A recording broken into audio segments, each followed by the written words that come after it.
What is up, my cool cats, puppies, and bunnies? It has been a minute. Today I want to try a new kind of video. I want to go back in time and take a look at a very specific year in history, which is the year 1997. Wanted everything to be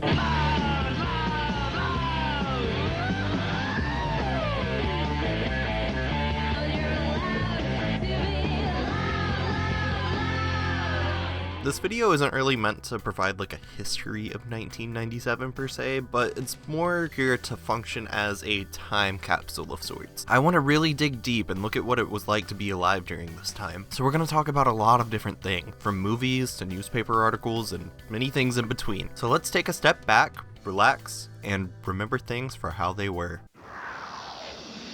Live from Chicago, this is Fox News at 9.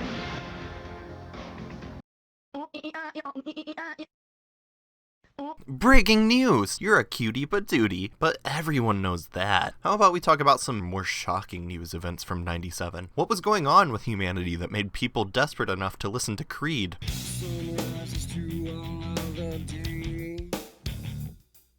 Well, on March 4th of 1997, US President Bill Clinton announced that federal funding for human cloning experiments was banned and not allowed. So for any of you guys out there born in 97 wondering if you're secretly a clone, it's looking unlikely. This bill was brought into place because of the announcement of the first ever cloned mammal, Dolly the sheep. People saw a sheep could be cloned and were immediately worried that they might start trying to clone humans next. On March 9th, iconic rapper Notorious Big was tragically murdered in Los Angeles, sending many Americans into grief as they lost one of the most influential rappers of their time. He died tragically young at the age of 24, and only 16 days after his death, his second studio album, Life After Death, would release, an album with a fitting name that was already made and finished long before he died. In the days of March 24th through 26th of 1997, the Heaven's Gate cult committed mass suicide in order to hitch a ride on a comet and move on to their next life. An absolutely crazy story that I'd recommend researching further if you're not familiar with it. On August 29th, a small DVD rental company called Netflix was started. They quickly fizzled out and never made any money ever, and lost all of their money to a company called Blockbuster. We have reports from Paris that Diana, Princess of Wales, has been killed in a car accident, and that her partner, Dodi Fayed, has also been killed. On August 31st, Princess Diana of Wales tragically died in a car accident. This sent many people worldwide into a state of grief, as Princess Diana was a very loved person by the people from all over the world. This is arguably one of the biggest news events that happened in this year. If you were alive during this time, this was probably the most defining moment of the year. A lot of people think of Princess Diana when they think of 1997. The #1 song of this year was actually Elton John's Candle in the Wind 1997 version, which was made in honor of Princess Diana. And finally, in December of 1997, over 700 children were induced into a seizure from an episode of the Pokemon anime. The episode included a scene with bright flashing lights that was enough to cause seizures in hundreds of children across Japan. Isn't this that cartoon that causes seizures?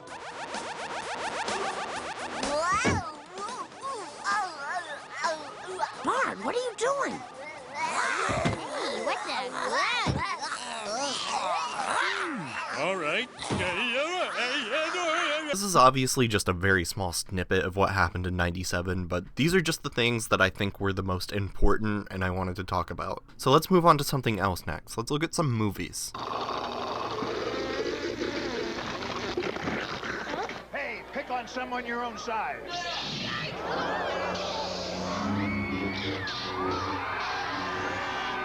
The Star Wars trilogy is back on the big screen, and it's even better with a Pepsi. Great effects, man. Yeah.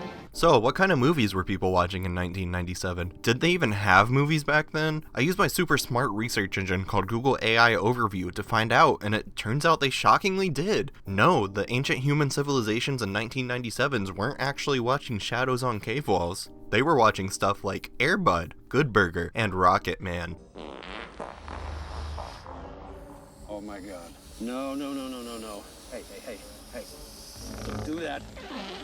No, come on. Hey.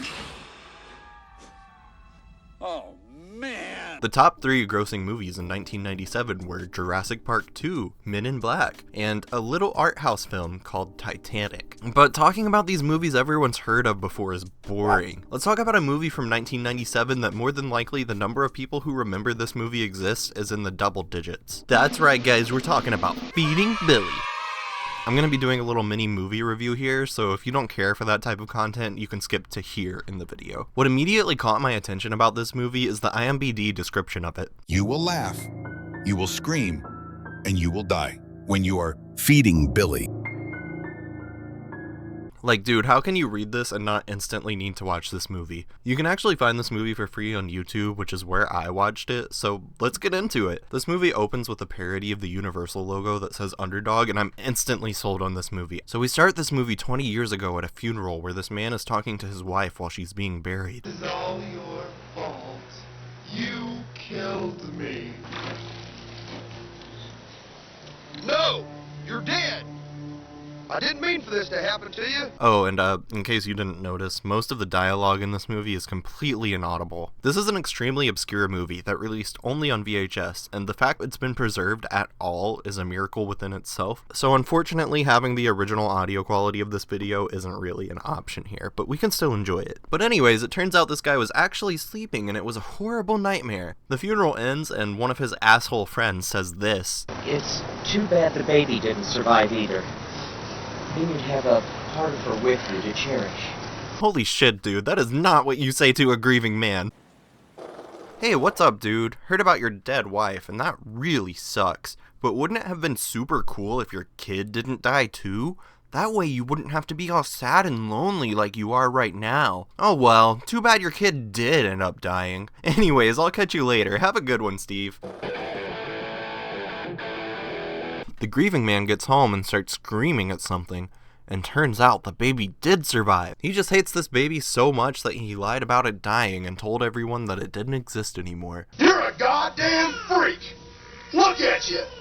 I had to tell everybody you died when your mother did. He's pissed at this thing for killing his wife, and I know it's implied that she died during birth, but I'd like to think this little fucker popped out of her womb with a Glock and started shooting. We cut back to present day to a group of young adults that definitely will not get murdered very soon. They're planning on going to a secluded cabin in the woods, so we can just assume that they're away from all danger and totally safe. Also, this dude just hits a Fortnite emote in the middle of a conversation, and it's the funniest shit I've ever seen. She always is. Mom, can I go with Dave and Mike at Uncle Bec's house for the week? Our group of youths get to the cabin, and we find out it's actually the cabin of the man whose wife died from earlier in the movie. The kids are actually here because he was the uncle of one of these dudes. So from now on, when I talk about the guy from the beginning of the movie, I'm just gonna call him Uncle. I never learned his name, or any other character's name in this movie, for that matter, so prepare yourself for a lot of this dude and this chick when I'm talking about the characters. Oh, and also apparently we find out the uncle's actually dead, so his new name is Dead Uncle. There's a scene where they're all getting drunk around a campfire and two chicks go inside to change their shirt for no other reason than to give us a titty scene. I can't be too mad though, because the tagline on the box of this movie literally says, "Time to get naked, get drunk, and get dead." Alright, time to party. What's on the list tonight? Alright, first we're gonna get naked. Ooh yeah, what's next? Now we're gonna get drunk. Oh yeah, then what? Okay, don't be mad. About 20 minutes into the movie, we get our first kill. One of the dudes is killed by who I can only assume is Billy. Two of the girls head away from the group to get some water from the well. They get into a little argument about who gets which boy, because what else do girls talk about? But then they get separated, and we get the best line delivery in all of cinema history, I think. Quit fooling around, you stupid bitch. She continues on her mission to get water from the well without her friend, but when she brings the well bucket up, she unfortunately only gets the severed head of her friend. That's not water! She then runs away screaming, where she runs into her friend again in the forest, pulls a knife out on her in panic, and kills her.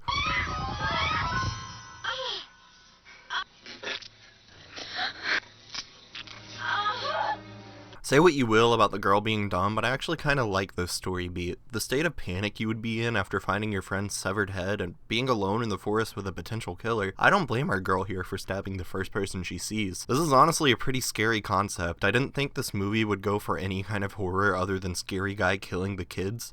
And while I'm not gonna call it Oscar-worthy, this girl is by far the best actor in the movie. She portrays a panicked person who just killed her friend surprisingly well. This in her blood? Stacy! Jennifer, where's Stacy? Did you guys find Tommy? I ran back as fast as I could. I'm so sorry. Compare her acting in this scene to a part a few seconds later where one of the guys finds out that his friend died. You fucking what, man? He's fucking dead. I can't believe. Where was Stacy when you found Tommy? The kids try to leave only to find out that their tires have been slashed, prompting what is probably the worst slasher film kill I have ever seen, because all of it takes place off screen, which that can be well done, but in this instance, it just feels cheap. On the bright side though, this is one of those things that's so bad that it just kind of loops around to becoming not good, but charming. Hey, I found it! Look out behind you! Ray!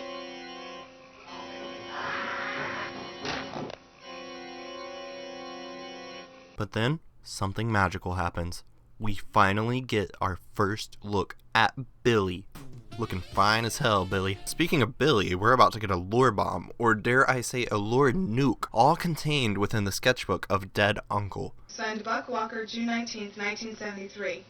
Hey, that was the day of Alan's funeral. Buddy, why do you know the exact date of your aunt's funeral? This is weird as hell. We find out that the dead uncle made a deal with a shady doctor to have a kid with his wife because they had tried for a long time and just couldn't have one. Sounds like a skill issue if you ask me. The shady doctor insists that they meet at midnight in the middle of the forest and says he can help them have a child as long as they ask no questions and give him $5,000. $5,000 and no questions asked? At this point, I'm asking to see this man's medical license. Of course, this deal being sketchy as hell, the uncle declines it, and Got yourself a deal, Doc. Well, good, very good.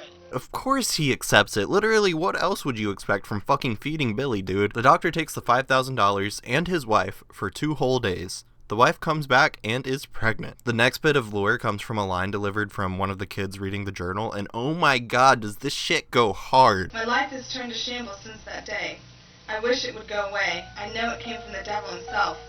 The way it looks, moves, eats, everything about it reeks of evil. I have tried to kill it many times, but it stops me. God has punished us for going against him.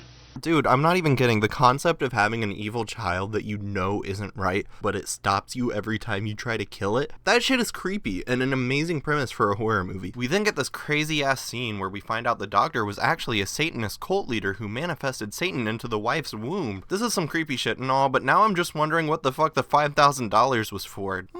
Yes, I can definitely make your wife pregnant. I just need to be given $5,000 in order to make it happen. Oh, alrighty then. Sounds good to me. Wait, for real? You're just gonna give me $5,000? Well, shoot, yeah, I don't see why not. Holy shit, he actually did it. Now I can buy as much FNAF merch as I want. Anyway, his dead uncle invades the cult meeting and just kills all of them. This is the last we see of good old dead uncle, by the way. I don't know if we ever find out how he dies, but I could be wrong. The last bit of the diary entry lets us know that the dead uncle locked up Billy in a cellar in order to keep him hidden from the world. Spooky. Okay, so here's where things get a little bit iffy. There was probably some deeper lore going on here, but if there was, it flew over my head. We get a bunch of kills, you know how it is, kids dying left and right, probably because they won't ever get off those damn cell phones, and Billy's just mad about it. Billy takes one of the girl victims to the church where we saw dead uncle kill the cult members earlier, and resurrects her as a demon? I don't know, man. I don't know what's happening. Billy murmurs something to her that I don't think anyone on this planet could decipher, refuses to elaborate, and runs away.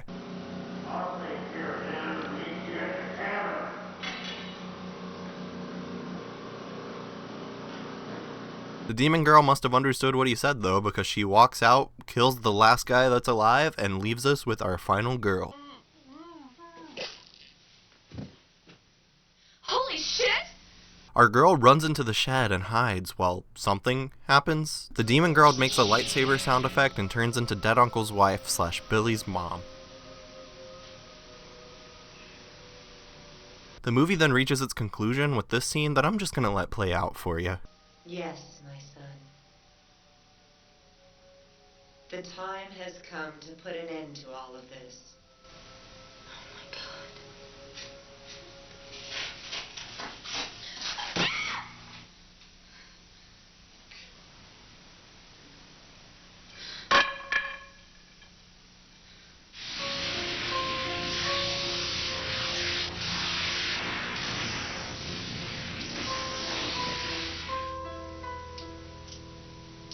We get a shot of our final girl stumbling around outside, and that's it. That was Feeding Billy. For what it is, it's a pretty good movie. I'm not even gonna try to attempt to decipher what happened in the end there, but that's honestly the least of my concerns. What I care about is how much I enjoy myself when I'm watching a movie, and let me tell you, I couldn't look away. This movie was such a blast to watch, man. I highly recommend giving it a watch if you ever have the time and you can get past the audio issues. The only real and true gripe I have is that Billy never gets fed. It would have been nice to see him eat some goldfish crackers or something, but, you know, it is what it is. But what truly sold me on this movie, above all else, is this comment that was left on the video of Feeding Billy. It reads, "Thank you for sharing this. My grandpa is in this movie.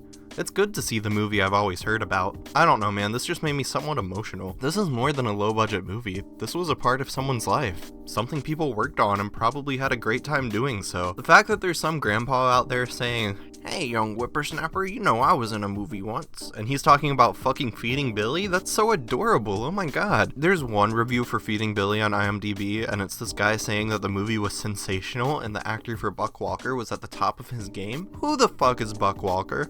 I didn't leave this movie knowing any of the characters' names, let alone Buck Walker. So my guess is Buck Walker is this dude's grandpa. So that's what I'm choosing to believe. Also, I have to mention the end credits because we get to see bloopers and it's adorable. Yeah, I think we'll be okay as long as we stay inside.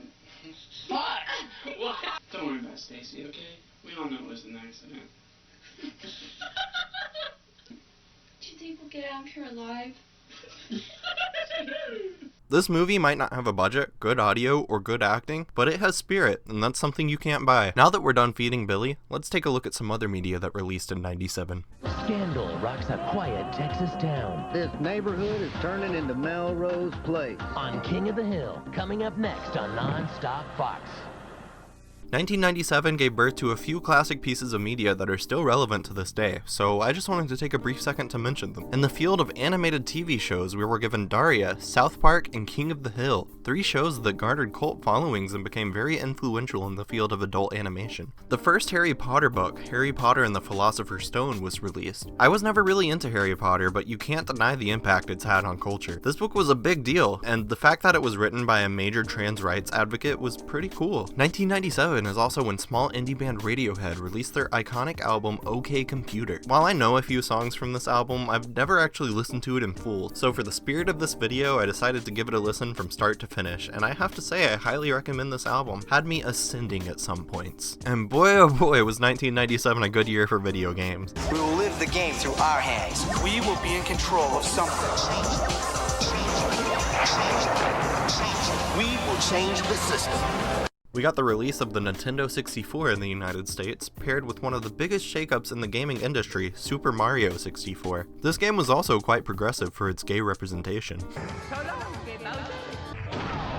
On top of Mario 64, we also got GoldenEye 007, which was another revolutionary Nintendo 64 game. A few other games we got in '97 that no one's ever heard of were Final Fantasy VII, Fallout, Grand Theft Auto, Castlevania Symphony of the Night, and of course, the most renowned of all, Combat Chess.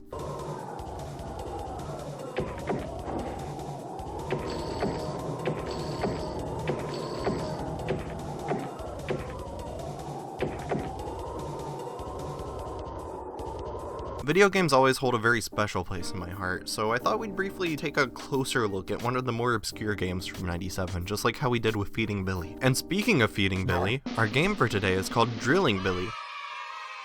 1997 was the year Billy, apparently. Drilling Billy was a PC game that featured Billy in his years before he became a serial killer, and was published by the Denmark-based development team, Northwind Soft. I had a lot of trouble getting this game to run, so I'm just gonna go off of what I can garner from Let's Plays on YouTube. The game starts off with a cutscene of Billy being told to "Put the comic away, Billy," by his mom, and then this happens.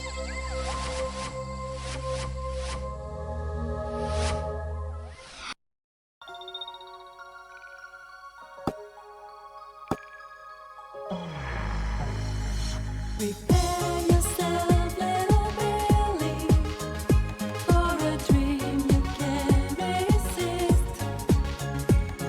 I'm sure you'd love the experience of things that don't exist. I've never played this game in my life, and I feel nostalgic. The music here is so good, and you can tell right off the bat that this game was made with love. In an eerily similar situation to Feeding Billy, I found one of the game devs commenting on a Let's Play of the game, saying that this is the first game he ever did sound design for, which is so awesome because the sound design is something I particularly liked about this game. Jailing Billy is essentially an arcade game where you dig holes and try to make the bad guys fall in them so you can beat them with your hammer.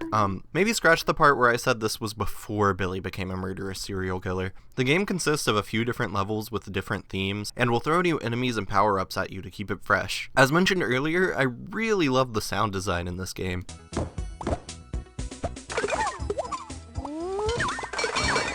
Every noise that happens scratches my brain in just the right way, especially this Winning movie.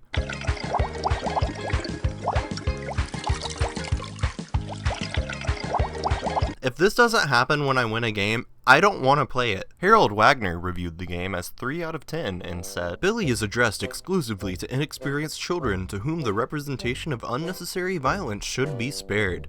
The game is much too simple to keep this target group interested in the long term. The 100 levels in 5 different worlds go by too quickly, so that the price-performance ratio is adequate at best." And to that, I say, fuck you, Harold, Drilling Billy is the best game ever. Oh, and by the way, Drilling Billy got a sequel in 2002 called Worlds of Billy 2, which seems to be a little less obscure than the original, but from what I've seen, I think the original has more appeal to me. Who knows, maybe we can talk about Worlds of Billy 2 in another video sometime. In the dinosaur boneyard, something has survived. The Lost World Jurassic Park Battling Raptors game. You control all the screeching, thrashing, rip-roaring action. Look for Battling Raptors, batteries not included, and other Lost World Jurassic Park games, each sold separately. Scream. Alright guys, we hit the jackpot here for this next one. What if I told you I found a Toys R Us catalog straight from 1997? Reading these toy catalogs as a kid was always so fun and magical. Looking at all the toys in these things delivered me levels of dopamine that I now believe to be unobtainable. So let's dig into the highlights of this one. First page I want to look at is these mini laptops, and I use the term laptop very loosely. These things are tiny, and it seems like they're used primarily for educational purpose. But dude, I'm not gonna lie, I want one of these. Are you kidding me? These things are badass. 1997 was a time when technology and computers still felt fresh and new, so the cool factor of these things to your average middle schooler in 1997 was probably off the charts. These things can even play games. Probably just Snake, but let's be real here, video games peaked with Snake. But if you think these look cool, let's look at something with a similar vibe but actually made for gaming. This is the Tiger R-Zone. And believe it or not, this kid is playing video games and not about to launch a drone strike. This was an LCD virtual reality experience. The games looked like this and you can only see it with one eye. But my god, you look like a badass while you use it. And look, you got a free game for it when you bought the thing. That way you only have to regret one purchase. You know, I often find myself thinking that modern companies are running out of ideas and trying to innovate their products in very dumb and unnecessary ways. But it's funny to me to see that they were still doing it 28 years ago too. Who the hell was asking for Uno Stacco? Was it you, Bill Clinton? Okay, this was a pretty insane deal. If you bought a football, you'd get a free t-shirt and an NFL kickoff guide. I miss cool stuff like this. Nowadays, the only free bonus kids get from their toys is a QR code and a gambling addiction. Okay guys, call me crazy, but is this Fisher-Price building literally not just Marge Simpson? Here we have a list of some PC games. I've never played any of these, but if I had to pick one of them to play, I'm definitely picking Barbie Fashion Designer. Which, looking into this game, it's actually pretty cool. It looks like you were able to create custom outfits for your Barbie, and the game could even render the outfits in a 3D model. Dressed to impress who? We've got some other classics on here, like Abe's Oddworld and Lego Island. These PC disc games are so neat to me because they're such a niche thing. They existed in the time that PCs were commonplace, but downloading games on them wasn't. It's such a foreign concept in today's time, but part of me wishes we still had these. My modern gaming PC doesn't even have a disk drive though, so that should probably tell you just about everything. Next up, we have some more of that amazing looking 90s technology, but for girls? Well, they had to make stuff for girls. And what better to make for girls than a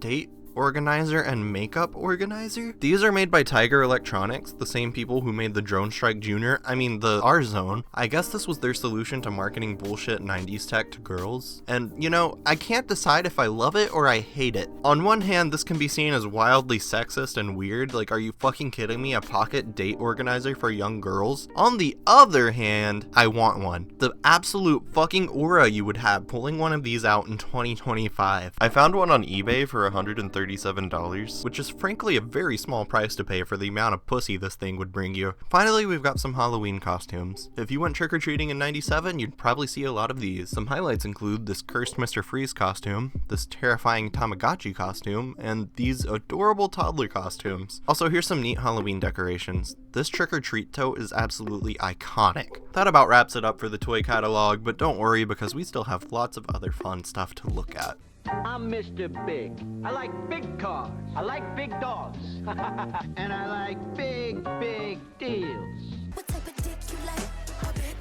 The next thing I want to look at is a Connecticut newspaper called The Day from July 12, 1997, which at the time of me writing this script was exactly 28 years ago, which is a crazy coincidence. We aren't going to talk about the full thing, just some highlights and cool things I noticed. There was this hilarious headline that stopped me in my tracks when I saw it, and I busted out laughing, dude. Callers to suicide hotline get phone sex line instead. How do you fuck up this badly? This is tragic, but also funny as fuck. We can also look in this paper and see police arrest logs of the time. Honestly, it's just an unfortunate amount of driving under the influence with some assault and larceny sprinkled in. Glad to see nothing has changed. But what I think is so funny is how everyone's dirty laundry just gets aired out in the newspaper. Like, these motherfuckers are dropping first name, last name, and address of the people who got arrested. Now everyone knows if they want to find some weed, they can hit up Christopher McLaughlin at 228th Street. There's a television log in here, so if you want any idea of what people were watching on TV, here's what it would look like. The idea of TV catalogs in a daily newspaper is so foreign to what our daily lives look like now, and it's pretty crazy to see how wildly different things were less than 30 years ago. I found this advertisement for a car dealership that used pictures of all of its dealers, and this looks straight out of an analog horror. This newspaper also had a comics section, and who would I be if I didn't show you guys the funnies? Come on, you know I wouldn't do that to you. In this Hagar the Horrible comic, the joke is sexual assault.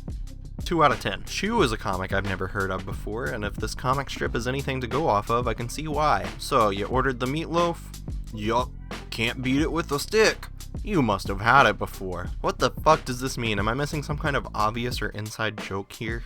0 out of 10. Next we have High and Lois, where the joke is being a bad husband to your wife. It's funny. 2 out of 10. Yeah, I'm sorry, I try to keep an open mind, but these are kind of shit. I mean, were newspaper funnies ever even funny though? I remember liking reading them as a younger kid whenever I went to my grandpa's house, but I also liked watching Fanboy and Chum Chum, so I don't think that's a good litmus test. There was, in grand total, one comic in this paper that I found funny, and that was this Heathcliff comic. Uh-oh. You didn't use the good silver. Come on, it's a cat being a cat. You can't go wrong with that. Spitting bars over here. Next up, I took a look at the obituaries. First thing I noticed was that this particular paper advertises that it'll put your loved ones in the obituary free of charge for you. If you're looking to get a loved one in an obituary today, it can cost you quite a bit. It makes me really sad to see us slowly losing our humanity to greed. Things like this make looking back at how things were a very bittersweet experience, and unfortunately the feeling only got more bitter from here. Next up, I stopped to take a look at the obituaries themselves, and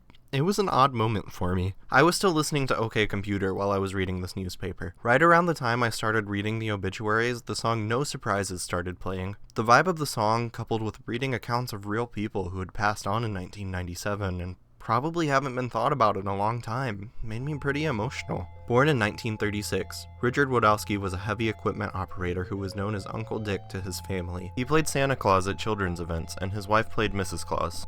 His obituary asked for any memorial donations to be donated to the Disabilities Network of Eastern Connecticut. He sounds like an overall great guy, and someone who brought good into the world. Rest in peace, Richard. Apologies for the somber tone there, but I think it's good to look back and remember these very real people who were alive at the time. It's a very humbling feeling, but I think it's important to feel those feelings sometimes. But alas, we are not done here yet, and I have a little bit more to talk about. So let's talk about the clothing of 1997. You can get a lot for your money there. And we feel that that's extremely important because we're able to buy maybe 1 or 2 more outfits that we wouldn't have been able to buy. At Walmart, there's a style to make you smile. Alrighty, so I found a few really neat clothing catalogs from 97 to give us a pretty clear idea of what kind of clothes people were rocking. Not gonna lie, I fuck with a lot of these, this look being one of my favorites. This other catalog I found definitely had some more questionable looks though. For when you go to the fashion show at 8 but have to be in your grandma's china cabinet at 9, This catalog also has this weird cryptic Mad Lib stuff going on at the top of the page, using a mix of upper and lowercase letters to be cool and edgy, I guess. Here's another catalog from the same magazine, and I really do dig a lot of the outfits they're putting out here. This outfit is fucking fire, dude. I would wear this shit. Instead of Mad Libs, this issue has little quotes at the top of the page, and I'm dying at this one that says, "She's so fashionable, her mistakes start trends." And it's just this fucking picture. These are the dorkiest, least fashionable outfits and poses I have ever seen, and I love it so much. Well, that's about all I have for this video. Please let me know what you guys thought about it. I really enjoyed the process of making this video and learning about many new things I never would have known about before. I might make this into a series where I do other years, but we'll have to see what the future holds. Oh, and by the way, Billy from Feeding Billy is right behind you, watch out!